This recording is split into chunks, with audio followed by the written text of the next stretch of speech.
Salut tout le monde, bienvenue à Sur la glace, édition numéro 8 de la saison, édition du 22 novembre. J'espère que vous vous portez bien.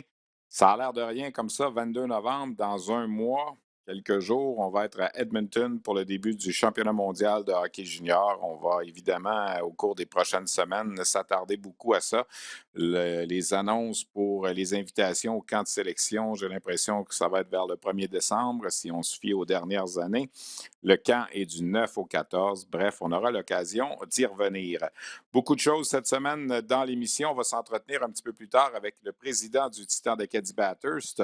On n'a pas souvent la chance d'aller faire un tour du côté de Bathurst, Serge Thériault, parce qu'au cours de la dernière semaine, la ville de Bathurst a fait une annonce importante pour s'impliquer avec le Titan là-bas. Question d'assurer la pérennité de l'équipe à Bathurst dans la région chaleur là-bas. Alors, c'était de mise de s'entretenir quelque peu avec Serge Thériault. On va également aller faire un tour du côté de Bécomo pour discuter avec le capitaine du Drakkar, Jacob Gaucher. Le Drakkar qui a gagné ses 3 derniers matchs. Il n'y avait pas eu beaucoup de positifs depuis le début de la saison avec le Drakkar, mais honnêtement, cette semaine, 2 victoires, une autre par jeu blanc. On n'a donné qu'un but au cours des 3 derniers matchs. Alors, l'occasion était belle d'aller faire un tour à Bécomo. Un petit peu plus tard également, au cours de l'émission, je vais revenir sur le reportage qu'on vous a présenté la semaine dernière sur Sean Farrell. On va également parler du défi de la capitale, le tournoi des moins de 17 ans qui commence vendredi à Ottawa. D'ailleurs, je vais me rendre à Ottawa vendredi. Question d'aller faire un petit tour, d'aller couvrir un peu le début de cette compétition. Et comme c'est le cas chaque semaine, on va commencer avec l'actualité entourant le Rocket de Laval dans la Ligue américaine. Le Rocket qui est dans une séquence là, où on joue moins de matchs. On a joué 2 matchs la semaine qui vient de se terminer seulement. On n'en a que 2 le week-end prochain aussi. Alors, ce sont des plus petites semaines pour la troupe de Jean-François Houle avec pas beaucoup de déplacements, des matchs à Toronto, des matchs à Belleville. Alors, disons que pour le Rocket, c'est une belle occasion là, de peaufiner les préparations, de travailler sur les séances d'entraînement. Et on va également s'entretenir dans quelques instants avec Alex Belzile, l'attaquant du Rocket, qui a débuté la saison à Laval, qui est allé faire un tour avec le Canadien et qui est maintenant de retour avec le Rocket. On lui parle, on vous présente ça, on lui a parlé ce matin, on vous présente ça un petit peu plus tard. Donc, pour revenir sur la semaine du Rocket, comme je le disais, 2 matchs. Mercredi, une victoire spectaculaire là, à Toronto, peut-être un des plus beaux retours de l'histoire du Rocket, de la jeune histoire du Rocket de 5 ans. Le Rocket tirait derrière 5-1 après 35 minutes de jeu face aux Marlies à Toronto. On a retiré le gardien partant, Michael McNiven. On a envoyé devant le filet Kevin Poulain, qui avait été rappelé des Lions de Trois-Rivières en raison de la présence de Caden Primo avec le Canadien. Et là, ben, le Rocket a marqué un but en fin de deuxième et 3 en troisième période pour créer l'égalité 5-5. La prolongation a été spectaculaire. Je regardais ça, j'étais sur le bout de mon siège. Des chances de marquer de part et d'autre. Jean-Sébastien D pour Laval. Josh Osang pour Toronto. Finalement, on s'est rendu en ronde de tir de barrage. On a eu besoin de 9 rondes de tir de barrage. C'est finalement Lucas Veidemo, plutôt Raphaël Harvey-Pinard qui a marqué le but de la victoire. Lucas Veidemo et Cole Caulfield avaient aussi marqué auparavant en tir de barrage. Donc, victoire de 6-5 à Toronto. Un gros 2 points. Là. Quand tu perds 5-1 à l'étranger en fin de deuxième période et que tu vas chercher la victoire, ça a été tout à l'honneur du Rocket de Laval. Après ce match-là, on a ramené Cole Caulfield à Montréal pour le match de jeudi et on a recédé Alex Belzile. Et le Rocket s'est par la suite déplacé du côté de Belleville samedi, où il a subi une défaite de 5-2 avec Kevin Poulain devant le filet. Avec la performance qu'il avait eue mercredi, on lui a redonné le filet pour le match de samedi à Belleville. Ceux qui n'ont pas vu le match disent 5-2, ça n'a pas été vraiment un bon match, mais dans le fond, c'était 3-2 là, en fin de troisième et il y a eu 2 buts marqués dans un filet désert lorsqu'on avait retiré le gardien Poulain, justement. Et dans ce match-là, le Rocket aurait très bien pu avoir un meilleur sort, mais est sorti de là avec une défaite. Donc, résultat des courses, il y a 15 matchs de jouer dans la saison du Rocket. 7 victoires, 7 défaites, une défaite en bris d'égalité. Et cette semaine, ben, un petit week-end à nouveau avec une série aller-retour contre les sénateurs de Belleville. Vendredi à la Place Belle à Laval. Samedi, ce sera à Belleville. Je vous signale tout de suite que le match de vendredi n'est pas sur les ondes de RDS, mais il sera diffusé sur le rds.ca. en compagnie de Jasmin Leroux et de Marc-André Dumont qui vont assurer la description. On vous l'a dit, on vous présente les 36 matchs locaux du Rocket cette année, mais il y en a quelques-uns qui sont sur la plateforme web. C'est le cas de vendredi soir. Donc, ce match-là sera sur le web vendredi avec les images en provenance de la Place Belle pour ce duel entre Belleville et Laval. Le joueur de la semaine dans la Ligue américaine, Brandon Gauntz des Monsters de Cleveland, 3 buts, 3 passes, 6 points en 3 matchs. C'est une équipe Cleveland qu'on va voir au cours de la saison. Il y a une autre équipe qu'on a vue il y a quelques semaines, les Comets de Utica, ont 13 victoires et aucune défaite depuis le début de la saison. Ils sont parfaits. Ils ont marqué 54 buts, en ont donné 24. Ça veut dire, c'est en moyenne qu'on marque 4 buts par match régulièrement et qu'on n'en accorde même pas 2 par match en moyenne pour Utica. C'est vraiment un début de saison spectaculaire. Le Rocket qui a joué un bon match contre les Comets, mais était dans une séquence un peu plus éreintante, un troisième match en 4 jours, un deuxième match en moins de 24 heures. Malgré tout, avait tenu tête au Rocket la majeure partie de la rencontre. Je vous parlais d'Alex Belzile. Évidemment, sa réalité à lui, c'est souvent qu'il se promène du Canadien au Rocket. C'est un bonhomme de 30 ans, connaît le tabac, comme on dit. Et ce matin, avant la séance d'entraînement du Rocket, je dis ce matin pour ceux évidemment qui écoutent la balado le 22 novembre, on s'est entretenu avec le sympathique attaquant originaire du Bas-Saint-Laurent. Tel que promis en début d'émission, on s'entretient avec l'attaquant du Rocket de Laval, Alex Belzile. Alex, ça a été un retour pour toi avec le Rocket au cours de la dernière fin de semaine. Je sais que ça fait partie de ta réalité, mais comment on se sent à chaque fois lorsqu'on doit refaire le trajet inverse? Bien, c'est sûr qu'au début, on est déçu un petit peu. Là. Ça serait inhumain de ne pas être émotif par rapport à ça, mais c'est pas la première fois que ça m'arrive. Puis je comprends aussi le côté business du hockey. Donc, souvent, c'est pas parce que tu fais pas bien ou c'est pas négatif, c'est juste circonstanciel. Donc, c'est le même que j'essaie de voir ça. Puis je sais que les saisons sont longues. Il y a tellement de choses qui peuvent se passer dans une saison. Donc, il faut que je garde le moral puis que je permette d'avoir plus de minutes de jeu, de retrouver mes confiances, mes repères. Puis d'en revenir en force là, quand le téléphone m'a ressonné. Parce que c'est toujours la différence. Le quatrième trio Montréal ou premier, deuxième trio à Laval, c'est complètement une game différente pour toi. Là. Oui, exactement. Mais je pense qu'avec le temps, il faut que tu apprennes à jouer avec pas beaucoup de minutes puis de rester dans la game. Des fois, c'est facile de s'endormir sur le banc ou quand tu fais 1 ou 2 chiffres ou 3 chiffres par période, quand tu embarques, de ne pas nécessairement vouloir t'impliquer ou vouloir la rondelle. Mais je pense que c'est important de rester dans la game. Puis peu importe les chiffres que tu as, de montrer que tu veux avoir un impact, tu veux avoir la rondelle puis que tu prends ta place.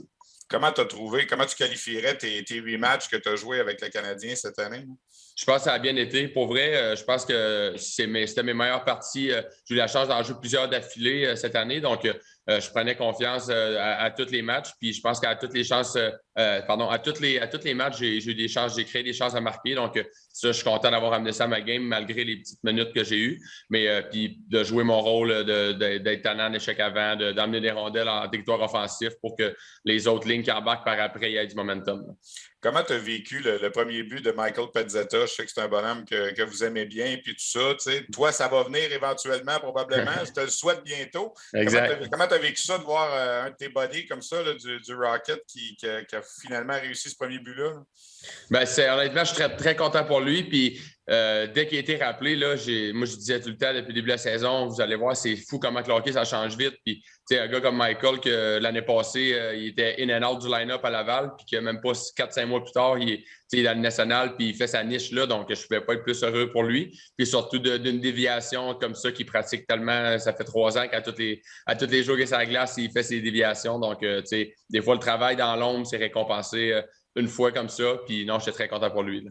Je te parlais de la différence de jouer en haut, en bas. Évidemment, on est tous capables d'avoir, mais cette année, il y a une différence d'ambiance aussi, j'imagine, parce que ça ne va pas comme on voudrait que ça irait avec le Canadien, alors qu'avec le Rocket, sans dire que vous êtes au sommet, j'imagine que l'ambiance, ça doit être différent aussi. Est-ce que tu as senti ça, le clash entre les deux?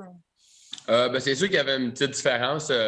J'étais dans une séquence de défaites avec le Canadien, puis on avait, je pense, un peu de misère à trouver de la constance dans notre jeu. Tandis qu'à Laval, il y avait beaucoup de visages familiers. Les gars, c'est différent. Avec les gars du Rocket, il y avait une séquence qui jouait un petit peu moins de matchs, donc il y a plus de temps de pratiquer. Donc, entre les matchs, quand tu as beaucoup plus de temps, tu peux plus comme décrocher un petit peu puis de te refocuser pour le prochain match. Mais avec l'horaire chargé du Canadien qu'il y avait, on joue 2 jours, donc c'est dur de se rebâtir une confiance. Est-ce que quand on te retourne, comme on a fait la semaine passée, on te promet quelque chose ou on te parle, on te dit quelque chose ou c'est tout simplement un appel, hey Alex, tu reprends le métro et tu t'en retournes à Montmorency? Là, je me sens un peu, Oui, je comprends. je me sens un peu humoristique, là, même si c'est pas toujours facile, comme tu as dit. Est-ce qu'on te parle? Est-ce qu'on te dit exactement des certaines choses à travailler? Ou... Ben, ça dépend des circonstances. Comme je te dirais aussi, d'après moi, ça dépend des joueurs. Comme moi, ils n'ont pas besoin de trop s'étendre en discussion. Là, comme je sais qu'est-ce qui se passe. J'ai une bonne tête dans le monde du hockey. Je comprends qu'est-ce qui se passe aussi. Donc, juste de me dire, quand tu travailles, c'est pas parce que tu n'as pas bien joué. Au contraire, je pense qu'on a été très satisfait de qu'est-ce que tu nous as donné. Mais les saisons de hockey, c'est long. Puis, comme que je t'ai dit en début d'entrevue, c'est la même chose un petit peu qu'ils m'ont dit. Mais aussi, je suis capable de le voir de mon propre gré. Donc, je n'aurais pas besoin d'une explication de 5-10 minutes. Là, je voudrais te parler, tu as côtoyé Cole Caulfield autant à Laval qu'à Montréal. Il y a beaucoup, évidemment, d'attentes sur lui. Tu sens-tu que sa confiance est minée un petit peu en ce moment, que c'est pas le même gars qu'on voyait l'an passé? Ben, tu sais, un petit peu quand même. Je pense que c'est un gars, mais il a quand même ses flashs très dynamiques avec la rondelle. Je pense que c'est un joueur spécial dans un sens que quand tu as un talent pur comme ça, il faut que tu. C'est beaucoup d'offensives et tout, mais il ne faut pas oublier que la game de hockey, dans la Ligue nationale, c'est la ligue la plus dure au monde. Puis, il y en a beaucoup de joueurs spéciaux qui sont très offensifs, qui sont très dynamiques aussi. Donc, un coup qu'on comprend, on commence à comprendre de bien englober notre game, puis de ne pas avoir de bonnes et de mauvaises et plus de bonnes et de moins bonnes, mettons. Je pense que c'est là que tu commences à grandir en tant que joueur de hockey. Là. Vous avez joué contre Belleville en fin de semaine. Si tu me parlais un peu de ce match-là, c'est un match qui était à votre portée jusqu'à la toute fin. Là. Il y a eu 2 buts dans un filet désert. Quelqu'un n'a pas vu le match. Je dis, ils ont perdu 5-2. Mais dans le fond, je regardais, je suivais le match en même temps que celui du Canadien. Vous étiez tout près, dans le fond, dans ce match-là? Là? Oui, exactement. Puis je pense même en deuxième période, là, on a eu jusqu'à la 10e minute de jeu, on était juste dans le territoire offensif. On bordonnait, puis on a copé 2 punitions coup sur coup, puis ça a fait 3-1. Donc, indirectement, là, ça a coupé un petit peu notre momentum, mais on a la chance de les rejouer 2 fois fin de semaine, puis c'est toujours le fun de jouer contre nos rivaux de Belleville. Ça fait des belles parties émotives.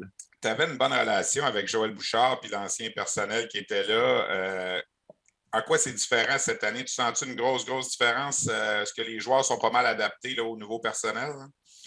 C'est sûr que c'est un coaching staff tout à fait nouveau. C'est différent. C'est 2 façons de passer leur message. Mais des fois, tu peux avoir 2 bonnes recettes. Puis ça fait 2. Le résultat est pareil au bout. Je pense que GF, c'est plus un player's coach.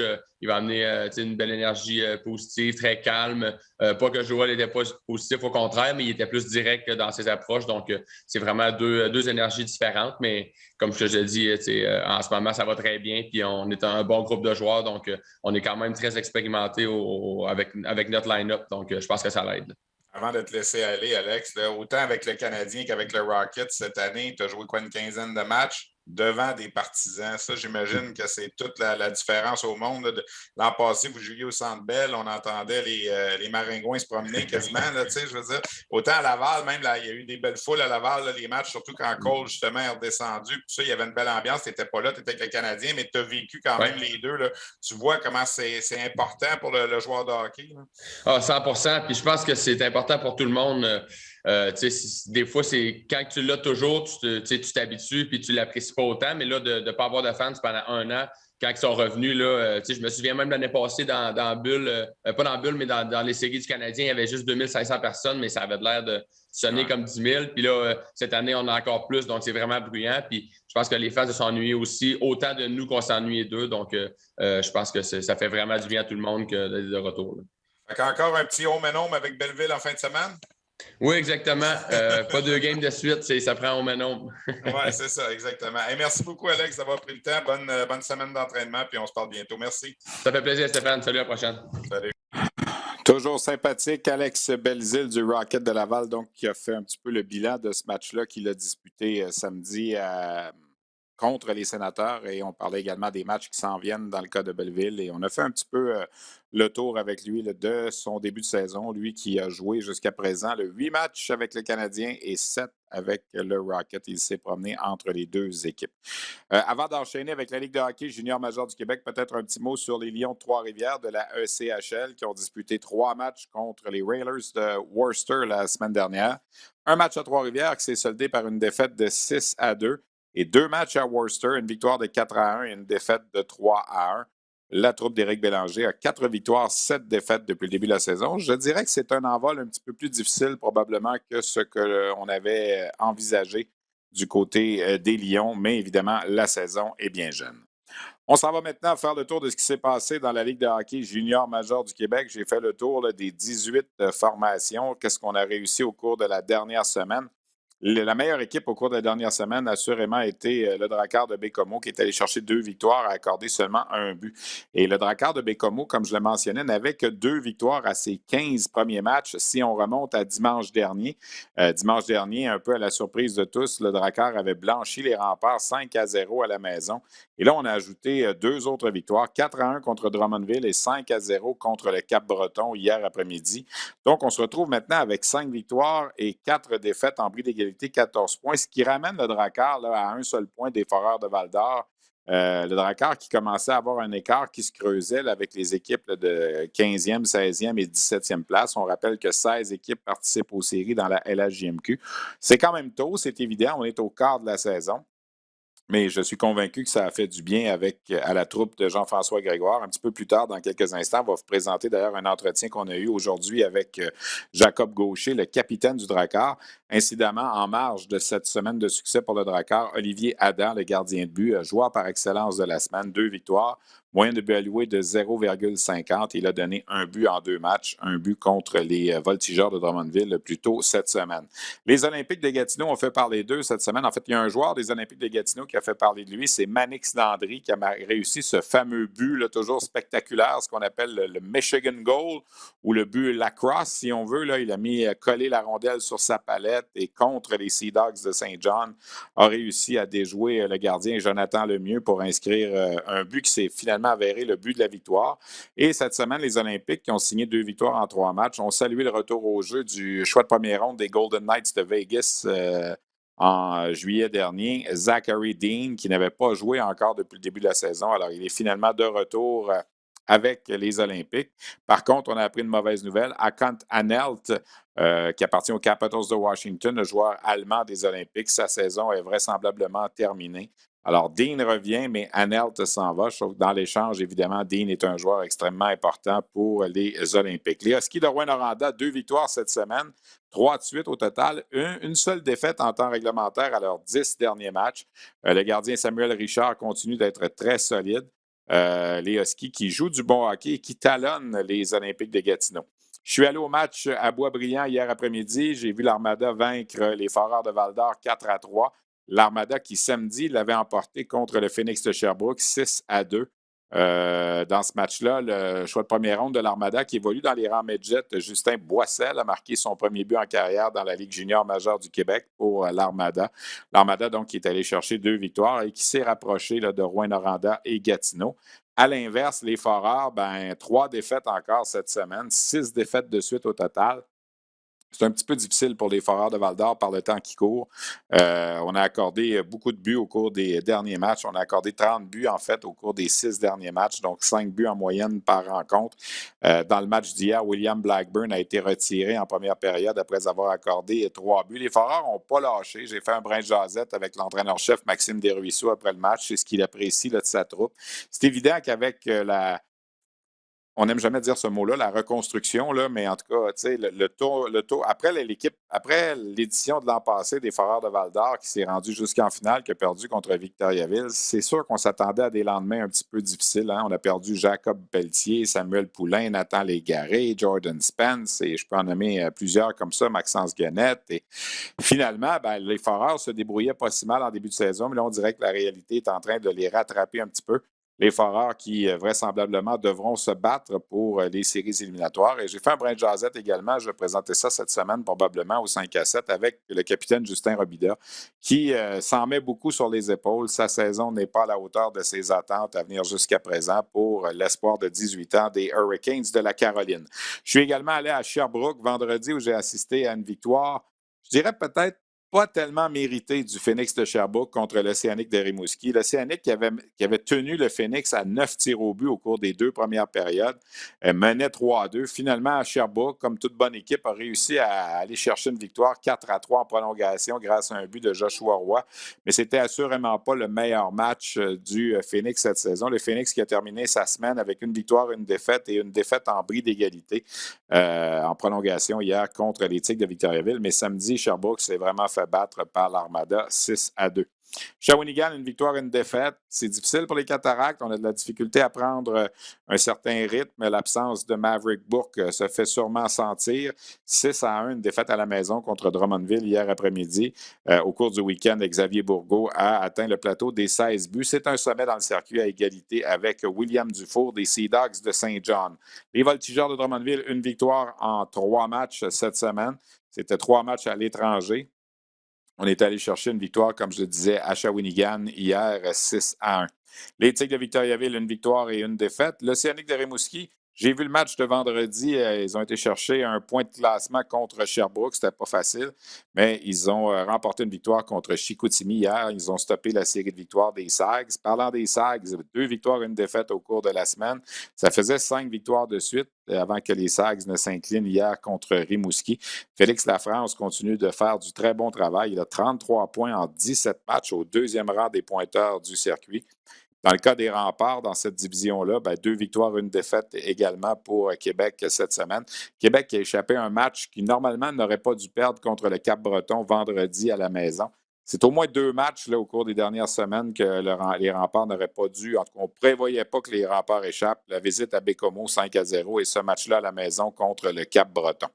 Le Drakkar, je vous en ai parlé, s'est replacé avec ses 2 victoires. Les Islanders de Charlottetown dans les Maritimes continuent de rouler. 2 autres victoires, 13 buts marqués.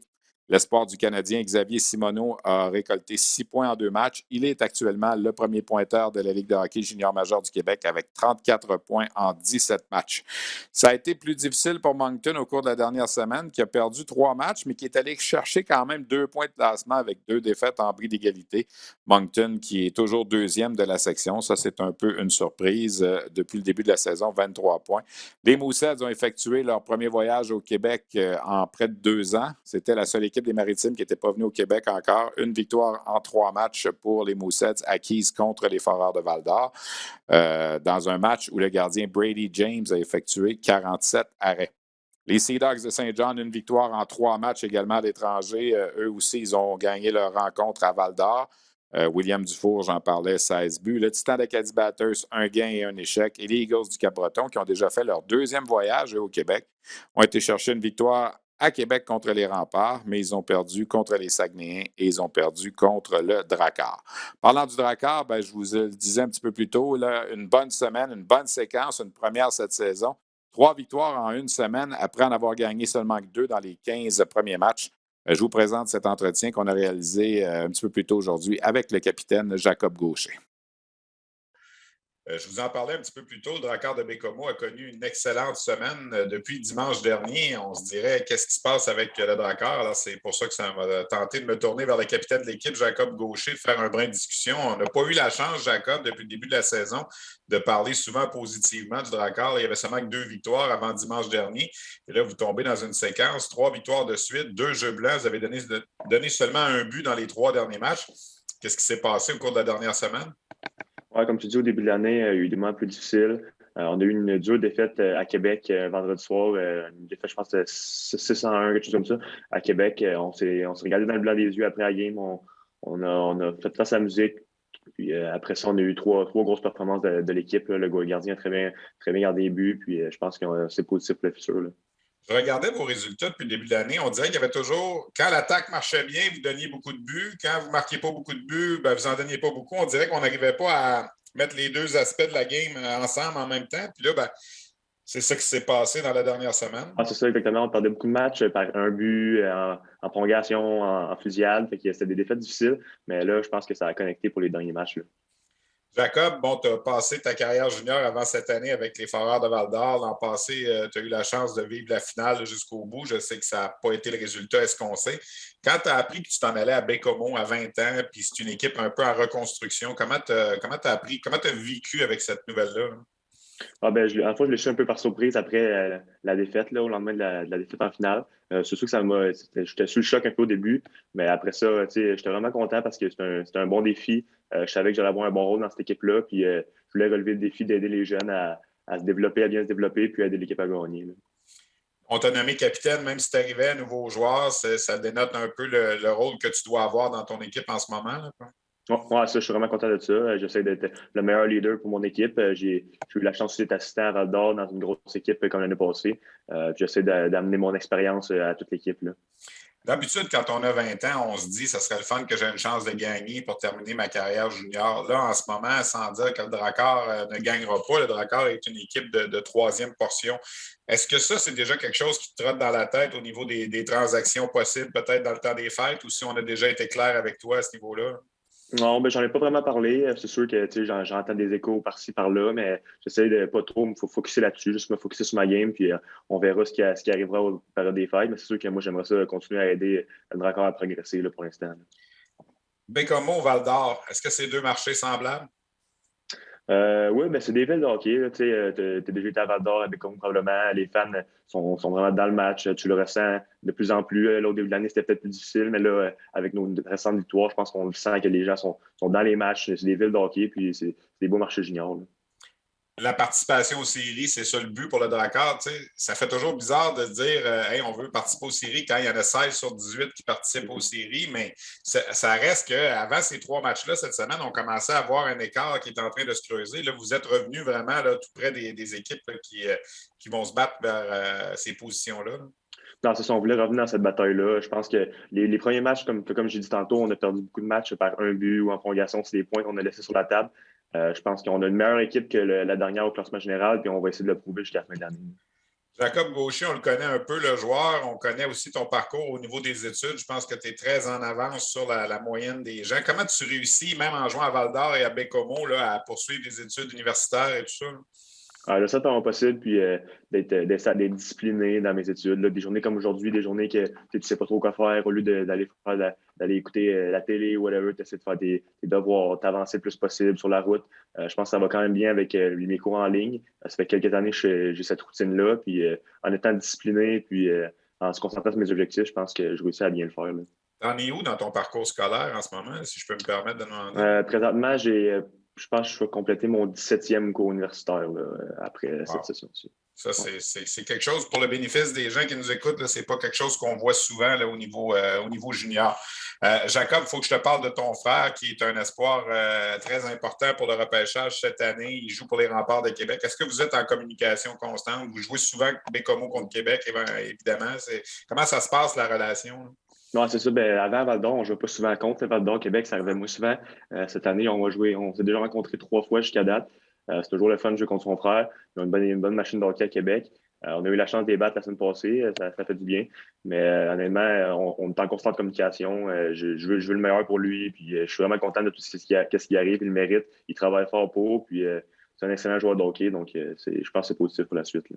Toi, tu as eu 2 invitations à des camps professionnels. Tu es allé avec Las Vegas, je pense, cette année. Est-ce que tu as mis une croix là-dessus, rendu à 20 ans, puis tu te vois plus aller à l'école, ou comment tu vois la suite des choses au niveau hockey pour toi? Non, c'est ça. Il y a encore, mon agent est encore en communication avec des équipes, tout ça. J'ai encore l'objectif de jouer au hockey professionnel, que ce soit l'année prochaine, dans quelques années. J'ai cet objectif-là dans la tête depuis que je suis rentré junior. Si ça arrive, ça arrive. Je vais être très content, c'est mon objectif. Mais sinon, comme tu le dis, ça va être le hockey universitaire probablement. C'était vraiment un bel exemple, Jacob. Je suis content d'avoir pris le temps de jaser un petit peu avec toi. Bonne chance pour le Drakkar pour la suite des choses. On va évidemment suivre ça de près. Je veux juste te laisser en terminant. Moi, j'entends beaucoup la rumeur que tu pourrais aller avec les Remparts à Noël. Est-ce que ça te fait sourire? Est-ce que tu entends parler de ça? Ça me fait sourire parce que c'est le premier réflexe des gens de dire tu vas aller rejoindre ton frère. Mais j'ai rien entendu là-dessus. Puis il va arriver ce qui va arriver à Noël. Puis je lui souhaite le meilleur, là. Moi, je l'ai entendu un petit peu, je vais juste te le dire. C'est correct, comme ça. On va finir là-dessus. Hey, merci beaucoup, Jacob. Bonne continuité, puis on se recroise très prochainement. Ouais, merci beaucoup. 17 cours universitaires de compléter, où on est en train d'en compléter un 17e pour Jacob Gaucher du Drakkar de Bécomo, qui a joué aussi à Val-d'Or, joue dans des endroits où on voyage beaucoup. Lui, c'est un phénomène là, au niveau des études. Même quand il était dans les rangs midget avec les Gaulois de Saint-Hyacinthe, avait déjà commencé des cours universitaires. Chapeau, on n'en parle pas assez des fois des études, mais ce jeune homme-là est assez impressionnant. Et il joue avec le Drakkar de Bécomo. Je ne sais pas quelle direction le Drakkar va prendre à la pause des fêtes. Comme je le mentionnais, est-ce qu'on va l'échanger? J'entends des rumeurs qu'il pourrait se retrouver à Québec. Évidemment, il faudrait que les remparts libèrent un espace de joueurs de 20 ans. Ça reste à voir. Mais c'est un joueur qui a quand même connu la grande finale de la Ligue junior majeure du Québec l'an dernier avec les Foreurs de Val-d'Or. Et avec son frère Nathan, ce serait évidemment un naturel. On verra bien. Avant de poursuivre avec le Titan d'Acadie Batters, peut-être des nouvelles de l'Ontario et de l'Ouest. Dans l'Ontario, les Knights de London continuent de très bien se débrouiller. 13 victoires, 3 revers, une défaite en bris d'égalité. Le Battalion de North Bay va bien également avec 12 victoires, 6 revers et une défaite en bris d'égalité. Le gardien numéro 1 du Battalion de North Bay s'appelle Joe Verbetic. C'est un espoir du Canadien qui a été repêché en 7e ronde par le Canadien lors de la dernière séance de sélection. Un gardien de but de 6 pieds 6 pouces, qu'on aura peut-être l'occasion de vous parler très prochainement. Verbetic qui a vraiment le physique du gardien de but moderne, si on veut, un grand gardien. Dans l'Ouest, il y a vraiment 4 équipes là, qui se distinguent depuis le début de la saison. Je vous ai parlé déjà à quelques occasions du Ice de Winnipeg qui a 20 matchs de jouer, 19 victoires, 1 défaite. Les Silver Tips de Everett dans la division américaine, 15 victoires, 1 défaite en bris d'égalité. On n'a toujours pas perdu à la régulière en 16 matchs du côté des Silver Tips. Kamloops, c'est 14-2 et Edmonton, 14-3-3. Alors, on parle vraiment là, de 4 formations là, qui sont parties sur les chapeaux de roue là, ce premier quart de saison dans la Ligue junior de l'Ouest. Je vous le disais, la semaine dernière, la ville de Bathurst, de concert avec le Titan, a organisé une conférence de presse qui a été très importante pour les gens là-bas dans la région. On le sait, le Titan, c'est difficile avec les assistances, c'est difficile au niveau financier depuis quelques années. Et là, on a agité un drapeau là, du côté de l'organisation pour faire savoir qu'on aurait de la difficulté là, si les choses ne se replacent pas à maintenir la pérennité de l'équipe à Bathurst. Le Titan qui approche les 25 ans. À Bathurst, Léo Guy Morissette avait déménagé le Titan de Laval à Bathurst en 1998. Alors, on approche les 25 ans. Depuis 2013, c'est un nouveau groupe de propriétaires qui est là, avec à sa tête le président de ce groupe-là, Serge Thériault, qui est un gars de la place là-bas. Et ce matin, on a fait un brin de jasette avec lui pour justement tenter de cerner là, comment ce dossier-là se développe du côté du Titan d'Acadie Bathurst. Je vous en parlais en début d'émission. On s'entretient maintenant avec le président du Titan d'Acadie Bathurst, Serge Thériault, qu'on rejoint au Nouveau-Brunswick. Serge, merci beaucoup d'être avec nous.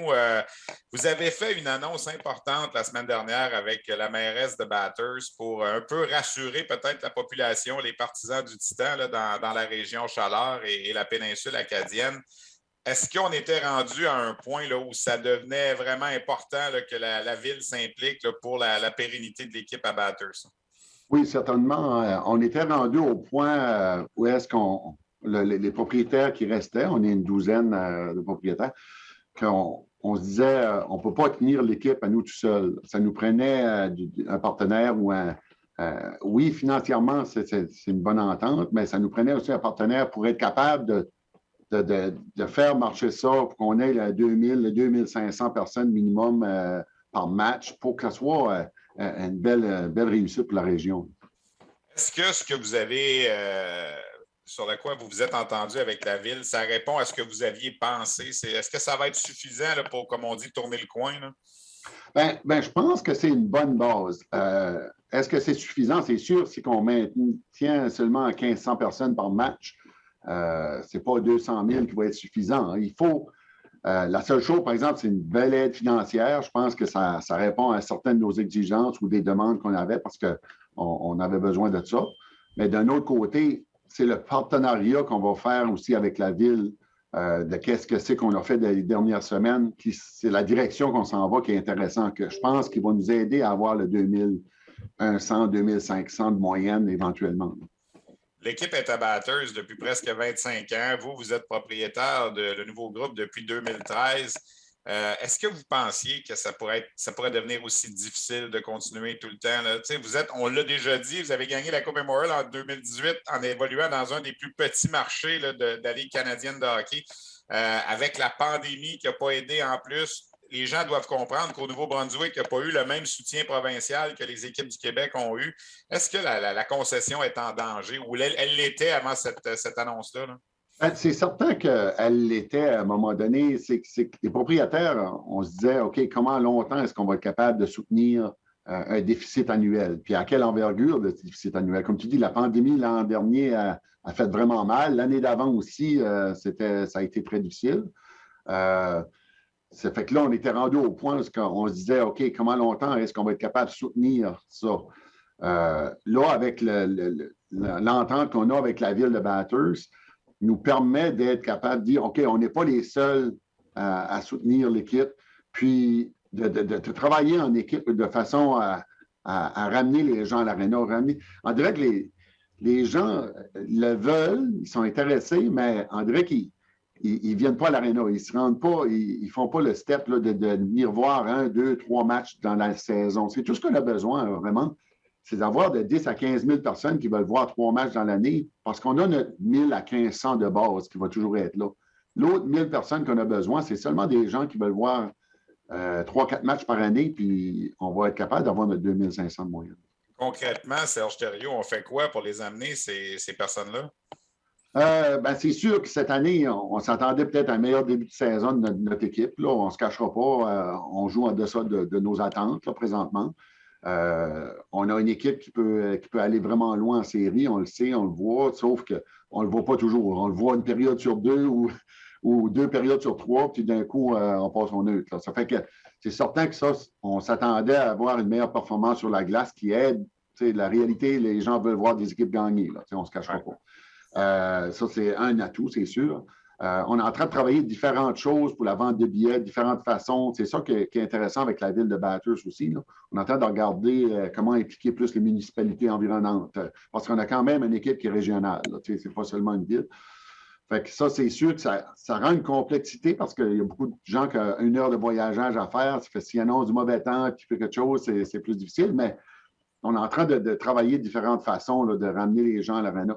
Puis le produit, on travaille beaucoup avec les jeunes. Je pense que les jeunes, notre marché est quand même très intéressant parce que quand il est conquis de ce côté-là, à ce il reste à tirer plus sur la manche de papa et maman puis dire on va aller voir les matchs. Là. Mais ça s'en vient. On travaille beaucoup avec les organisations d'hockey mineur, des choses comme ça. Notre équipe est quand même beaucoup impliquée dans la région. Il y a à peu près 3 semaines, quand le premier mois, le mois d'octobre s'est terminé, j'ai publié un article où j'avais figuré à peu près qu'on avait 22 de retard d'assistance par rapport à il y a 2 ans. On ne pouvait pas comparer avec l'an passé, évidemment, mais par rapport à 2 ans. Puis à part Gatineau, là, qui ont une nouvelle amphithéâtre, les 17 autres marchés, ça avait baissé. Une des conséquences, une des choses que je lisais sur l'article, les gens ne veulent pas porter le masque à l'aréna. Est-ce que ça, tu sens que c'est une des raisons qu'on donne en ce moment chez vous aussi? Un peu. C'est certain qu'il y a des gens qui craignent encore ou qu'ils n'aiment pas ça. Puis je ne les blâme pas, là. C'est pas plaisant. Mais je pense qu'il faudrait qu'ils se donneraient une chance quand même d'aller voir parce que le système en place est vraiment efficace. Les gens, c'est bien fait. Fait que moi, quand je vais voir mes matchs, je porte mon masque, puis je l'oublie, là, à un moment donné, tu n'y penses plus. Puis l'ambiance est vraiment le fun. Ça fait que je pense que les choses sont en place pour que les gens peuvent avoir une belle soirée quand même. C'est juste une question de dire, OK, je vais aller. Puis le risque de contamination, des choses comme ça, les restrictions sanitaires sont vraiment bonnes. Ça fonctionne si les gens le suivent. Ça fait que je pense qu'il faut qu'ils convainquent les gens un peu plus à cause de la pandémie que, OK, c'est sécuritaire d'aller à l'aréna. Puis vraiment, le travail est bien fait au niveau de la ville de ce côté-là.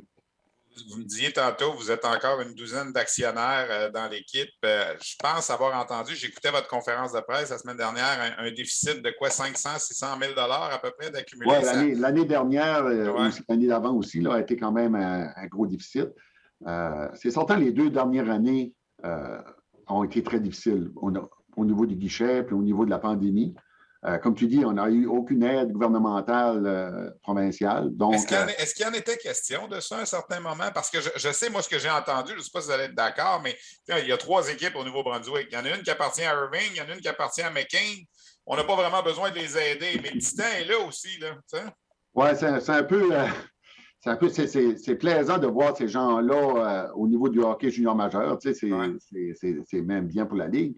Mais pour nous autres, au niveau des Titans, c'est sûr que quand tu approches le gouvernement pour de l'aide financière, puis il regarde, puis il dit ouais, ben, sorry, mais si on vous aide, les 2 autres vont vouloir avoir leur aide, qui est normal, j'imagine. Ouais. Puis ils disent ben, sorry, mais nous, on ne croit pas aider ces gens-là pour le hockey. Nous autres, on essaie de dire que c'est plus que juste du hockey, mais au niveau gouvernemental, c'est. C'est sûr. Serge, je veux te parler de hockey avant de te laisser aller un petit peu. Là. Vous êtes allé chercher Hendrix Lapierre. Il n'était pas là en début de saison, mais là, il est de retour. Est-ce que ça, tu as senti que ça avait un certain impact? Parce que c'est quand même un joueur qui a joué dans la Ligue nationale cette année. C'est un gars qui risque de représenter le Canada au championnat du monde junior. Pour vous, là, c'est une belle carte d'attraction. Là. Ah, exactement. Puis Hendrix Lapierre a toute une belle personnalité aussi. Là. Je pense qu'il faut profiter que ce jeune-là, ce gars-là peut amener beaucoup. Comme tu dis, les gens vont vouloir venir le voir. Je pense que c'est tout un joueur de hockey. Il est vraiment beau à voir. Là. Je l'ai vu au premier match qu'il a joué chez nous. Puis ça va être spécial. Là. Je pense qu'il va repogner ses repères. Là. C'est normal. Tu arrives de la Ligue nationale, tu tombes au niveau junior. Il y a toujours une période d'adaptation. Tes nouveaux coéquipiers, c'est nouveau quand même pour lui. Là. Mais oui, je pense que ça va aider au guichet. Puis on ne se cachera pas. Là, à Batters, nous autres, quand même, quand on a une équipe gagnante, au guichet, ça se fait juste sentir normalement à partir du mois de janvier. Ouais. C'est la malheureuse. On fait partie d'une communauté qui est rurale, que les gens aiment aller à la chasse dans le bois et différentes choses. Puis ça se passe jusqu'à la fin novembre. Ça fait que après ça, normalement, ça augmente. Est-ce que le Titan d'Acadie Batters va tenter de s'améliorer dans la période des fêtes pour pouvoir peut-être aller jusqu'au bout cette année? Parce que j'étais d'accord avec toi pour dire que vous aviez peut-être un début de saison difficile, mais vous avez quand même une bonne base, une bonne formation. Là. Oui, c'est sûr que les ingrédients sont en place. Ça, comme je dis, là, c'est plus à Sylvain, là, c'est lui qui va gérer cette partie-là. Mais on ne pèse pas le bouton panique non plus. Là. On ne veut pas dire on va tout changer d'équipe parce qu'on a une fiche de 500. Là. Je pense que les ingrédients sont en place. C'est ça qui était notre but au début de saison. C'était être patient à Noël. Je ne pense pas qu'on va décoller les ventes aux enchères parce qu'on avait quand même fait en allant chercher la pierre. Je pense qu'on avait quand même fait notre part du gâteau là, au début. Mais ça ne veut pas pour dire qu'on ne va pas bouger non plus. Là. Ça, je laisse ça dans les mains à Sylvain, mais je pense qu'on a quand même des ingrédients en place qui sont intéressants. Serge, merci beaucoup d'avoir pris le temps de jaser avec nous et d'éclairer un peu la situation de Batters pour les auditeurs de la Ligue de hockey junior major du Québec. Bonne chance, bonne continuité. Puis, je pense que je vais me porter un petit peu le porte-parole. Merci de l'implication parce que ce n'est pas toujours évident. On n'est pas dans le business de hockey junior pour faire de l'argent nécessairement. Puis, je pense que vous en êtes la belle preuve. Merci beaucoup, Serge. Merci, Stéphane. Ça fait plaisir. Alors voilà, un petit voyage à Bathurst, un petit voyage à Baie-Comeau auparavant. On a fait le tour un petit peu des nouvelles de la dernière semaine. Je veux revenir sur certains dossiers avant de mettre un terme à cette balado-diffusion. D'abord, revenir, et je l'ai fait vendredi soir au 5 à 7 avec les collègues Frédéric et Yannick. C'est pas une question de faire une montée de lait ou quoi que ce soit, mais on a présenté la semaine dernière un reportage. On en avait parlé ici, d'ailleurs, à la balado-diffusion avec Sean Farrell. C'est ici qu'on en a parlé en premier la semaine dernière. On a par la suite diffusé le reportage à Hockey 360 sur la RDS.ca. Son entraîneur-chef à l'Université Harvard, Ted Donato, qui est un ancien de la Ligue nationale, qui a connu une belle carrière et qui dirige Harvard depuis 19 ans, nous a dit dans le reportage: Sean Farrell, si vous me demandez de le comparer un peu, je vois des flashs, il me rappelle Mats Naslund. Et là, encore une fois, sur les médias sociaux, sur les réponses qu'on a sur rds.ca, ça dérape de tout bord, tout côté. Ça ne veut pas dire que parce que Ted Donato a dit « il me fait penser à Mats Naslund », que là, il faut aller taper sur l'ordinateur, trouver les statistiques de Mats Naslund, dire « Ah, il a fait 110 points d'une saison, Farrell va faire 110 points d'une saison dans la Ligue nationale. C'est pas ça. C'est pas ça, c'est pas ça du tout.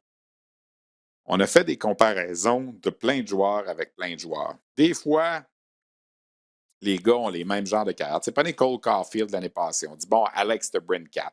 C'est sûr que c'est le même genre de joueur qu'Alex DeBrincat. Est-ce qu'il va avoir autant de succès qu'Alex DeBrincat? Est-ce qu'il va en avoir moins qu'Alex DeBrincat? On ne le sait pas. On ne le sait pas. Personne ne le sait. Le coach ne le sait pas. Moi, je ne le sais pas. Puis vous ne le savez pas non plus. Il faut, tu sais, les gens nous demandent de vous parler des espoirs qui s'en viennent du Canadien, de tenter de les faire connaître. Mais ce n'est pas de dire, hey, Sean Farrell, là, c'est Mats Naslund numéro 2. Là. Hey, il va faire 110 points, il va gagner la Coupe Stanley Canadien. Parce que là, je vois des choses passer. Bon, Leroux, encore un sauveur qui arrive. Je n'ai jamais dit que c'était un sauveur. Je suis allé faire un reportage avec le kid pour le connaître moi-même et vous en parler. Et on demande, parce que les gens demandent ça, là, il fait penser à qui? Tu sais, je me souviens Alexander Romanov, là, quand on en parlait avant qu'il arrive. Moi, je disais un peu pas à la blague, mais je disais un peu, c'est Francis Bouillon de 5 pieds 11, de 4 pouces de plus, tu sais. Et là, Bouillon, c'est pas bon. Pardon. Bouillon a joué 776 matchs dans la Ligue nationale. Si Alexander Romanov en joue 776, là, ça va être tout un choix du Canadien. Est-ce qu'il va devenir plus offensif? On ne sait pas. On ne le sait pas. On essaie là, de trouver des comparables, mais à ce jeu-là, on ne gagne jamais. Parce que si on a le malheur de dire hey, il me fait penser à un tel, tout le monde pense ah, regarde, Leroux, il dit que ça va être un autre comme ça. Je n'ai pas dit ça. Moi, premièrement, je n'ai rien dit. C'est Ted Donato qui a dit qu'il faisait penser à Mats Naslund.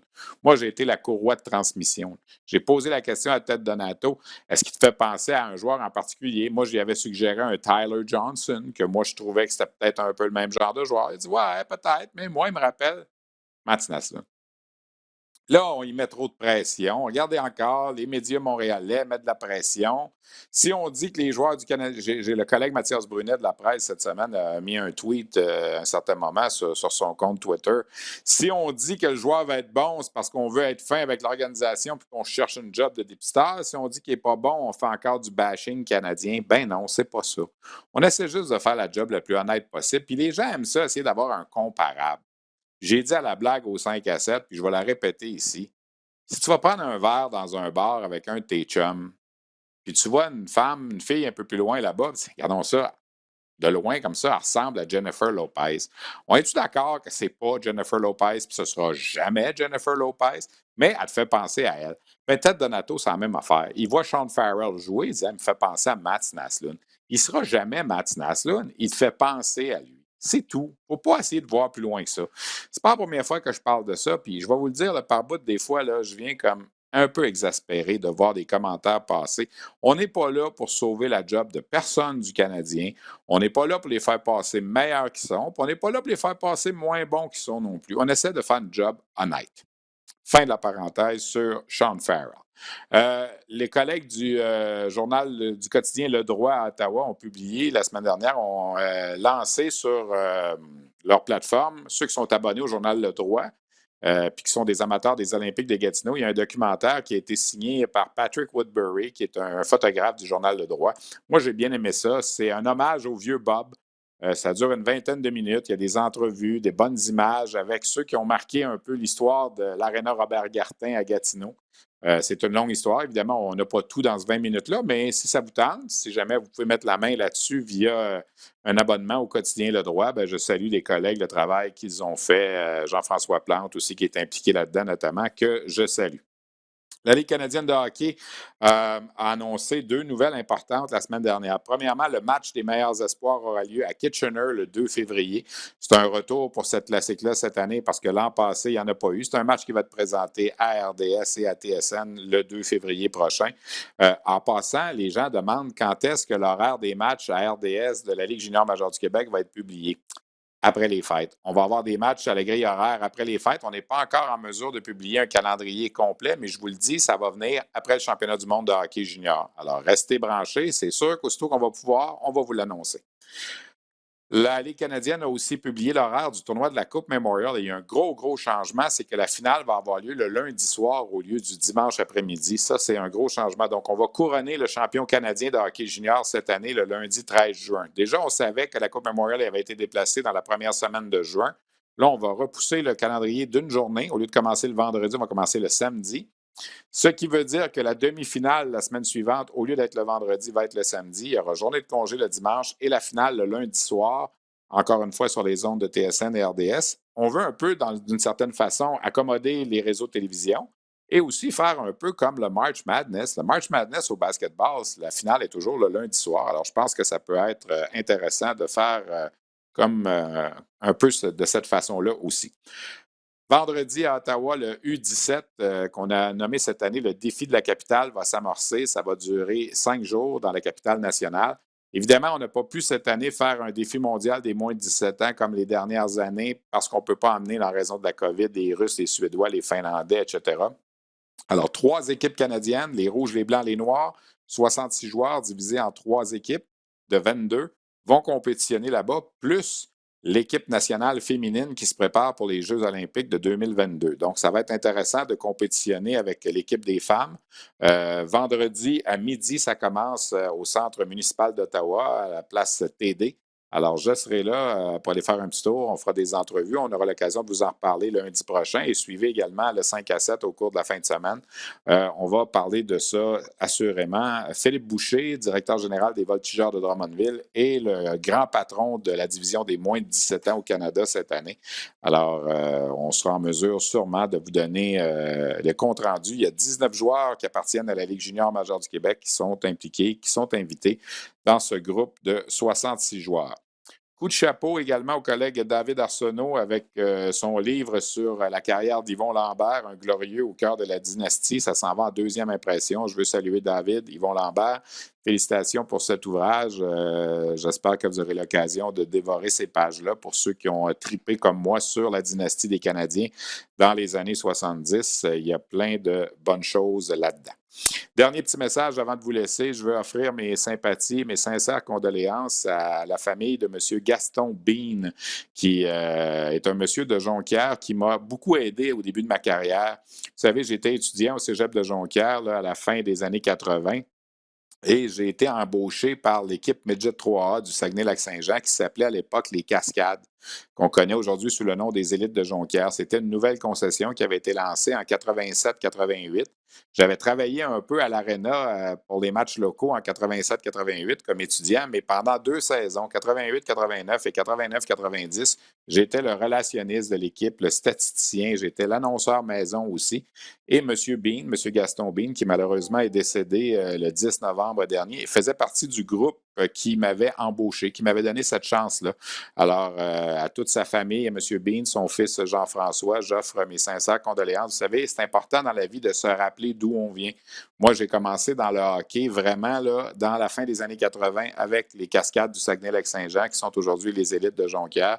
Alors, ça a toujours occupé une place importante dans mon cœur et quand j'ai vu cette nouvelle-là sur M. Bean la semaine passée, j'ai trouvé ça très triste. Alors, je voulais saluer tout ça, tous ces gens-là qui étaient là au départ, là, messieurs, ceux qui m'ont donné cette chance-là de travailler dans le hockey au début lorsque j'étais encore aux études et qui ont fait en sorte de paver la voie un peu à mon cheminement. Quand je suis arrivé à RDS en stage, on m'a dit « Tu connais ça un peu le hockey junior, toi? » Je dis « Écoute, ça fait 2 ans que je suis le hockey midget, alors c'est sûr que j'avais une bonne base. » Ça a contribué à tout ça.